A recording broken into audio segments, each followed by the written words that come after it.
The Great Fire of London, 1666. How a bakery fire destroyed a city. Imagine a city, a bustling metropolis, the heart of an empire, reduced to ash in just 4 days. A city consumed, not by an invading army, but by a single errant spark.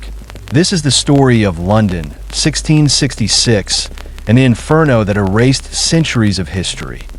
August 1666. London was a city of contradictions. Magnificent St. Paul's Cathedral loomed over a labyrinth of narrow, crowded streets. Prosperity mingled with poverty, innovation with tradition. But beneath the surface of its wooden houses and tightly packed lanes, a deadly secret lay dormant. A secret of dry timbers, thatched roofs, and an utter lack of preparation for the inevitable. It all began on Pudding Lane. In the early hours of Sunday, September 2nd, the city slept oblivious. Thomas Fariner, baker to King Charles II, had extinguished his oven for the night. Or so he thought. A solitary ember, a tiny red speck, clung to the hearth, biding its time as the hours ticked by. That ember found purchase.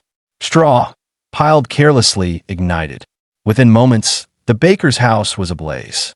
Fariner and his family barely escaped, scrambling from an upstairs window.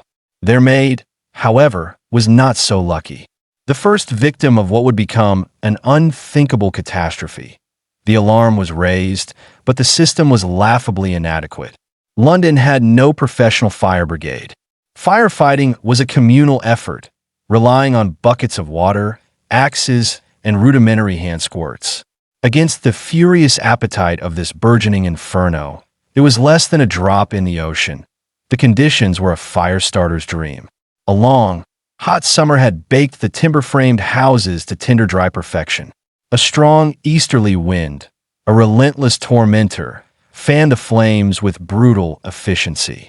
The narrow streets, designed for carts and pedestrians, became deadly funnels, accelerating the fire's march.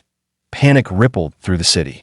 Residents, roused from their sleep, emerged to a horrifying spectacle. Their homes, their livelihoods, vanishing before their eyes. The Lord Mayor, Sir Thomas Bloodworth, arrived on the scene, bewildered and overwhelmed. "Pish!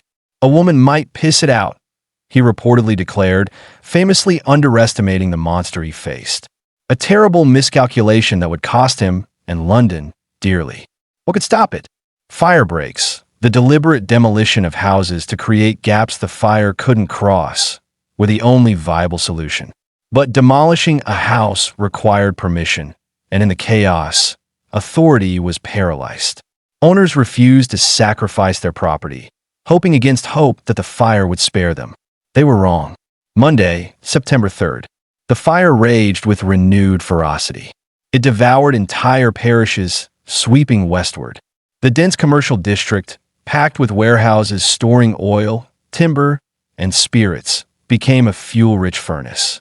The heat was so intense it melted lead-on roofs, turning it into molten rivers that poured down the streets. The iconic St. Paul's Cathedral, a symbol of London's spiritual heart, seemed impregnable. Its stone walls offered a false sense of security. But as the fire reached its wooden scaffolding, erected for repairs, and consumed the surrounding booksellers' shops, packed with paper and vellum, the unthinkable began to happen. Tuesday, September 4th. The cathedral succumbed. Witnesses described the spectacle as terrifyingly beautiful, a mountain of fire devouring the ancient edifice. The lead roof melted with a deafening roar, and the massive stones cracked and exploded from the heat. A pillar of smoke, visible for miles, marked the demise of one of Europe's grandest churches. Thousands of citizens were now homeless, displaced, and utterly destitute. They flocked to the open fields of Islington and Moorfields, their only possessions what they could carry. From these vantage points, they witnessed the apocalyptic destruction of their city, a sea of flames licking at the heavens. The horror was etched onto their faces as the scale of the disaster became undeniable. King Charles II himself took charge. Alongside his brother, James, Duke of York, he rode through the burning streets, barking orders, coordinating firefighting efforts. Soldiers were pressed into service, and crucial decisions were finally made. Fire breaks, once resisted, were now enforced with military precision. Houses were blown up with gunpowder to create gaps, a desperate gamble against the inferno. Wednesday, September 5th. A glimmer of hope. The wind, which had been the fire's greatest ally, began to abate, shifting direction, and the fire breaks, brutally implemented, began to take effect.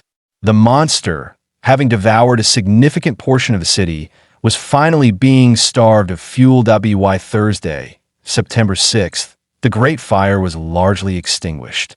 But the city that remained was a scene of utter devastation. 87 churches, including St. Paul's, 13,200 houses, and innumerable public buildings lay in ruins.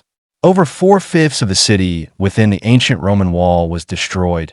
Miraculously, the official death toll was reported as just 6 people, a figure so shockingly low that historians have long questioned its accuracy. It's likely that many poor, unrecorded citizens perished in the flames, their bodies consumed beyond recognition, their stories lost to history. The immediate aftermath was a landscape of desolation. But from the ashes, a new London would rise. The catastrophe forced a complete rethinking of urban planning. Sir Christopher Wren, the brilliant architect, was tasked with redesigning the city. He proposed grand avenues and public squares, but practicalities and property disputes meant a more organic, though still improved, rebuilding. The new London was built with brick and stone, not timber. Wider streets, better access to the river, and improved fire regulations became law. The lessons learned from the fire were painful, but they forged a stronger, more resilient city. Today, a towering monument stands near Pudding Lane, a poignant reminder of that fateful bakery fire. It's not just a monument to destruction, but to resilience, to the indomitable spirit of a city that refused to stay defeated.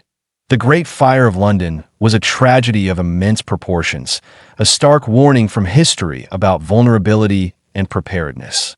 But it also proved to be a crucible, forging a new London from the ashes, a city that literally rose from the flames, stronger, safer, and forever etched into the annals of time. A terrifying tale of how a single spark can bring an empire to its knees, and how the will to rebuild can conquer even the most devastating inferno. Thanks for watching this video. Why not take a few seconds of your time to like the video, subscribe and share.